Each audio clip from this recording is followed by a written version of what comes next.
A continuación, veremos cómo configurar la verificación en 2 pasos. Primero, como usuario, ve de inmediato a myaccount.google.com. Haz clic en Seguridad y luego selecciona Verificación en 2 pasos. Configura el mensaje de Google, es el método más rápido y seguro. Dale a Activar. Si no lo haces antes del día límite, el sistema te bloqueará Gmail y Drive.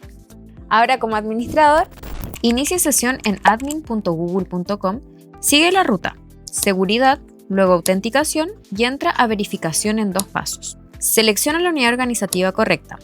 Regla de oro: establece un periodo de gracia de 1 a 2 semanas. Si obligas el uso inmediato, bloquearás a todo tu equipo. Haz clic en Guardar. Recuerda, la propagación total puede durar hasta 24 horas. Síguenos en nuestras redes sociales para enterarte de más contenido como este.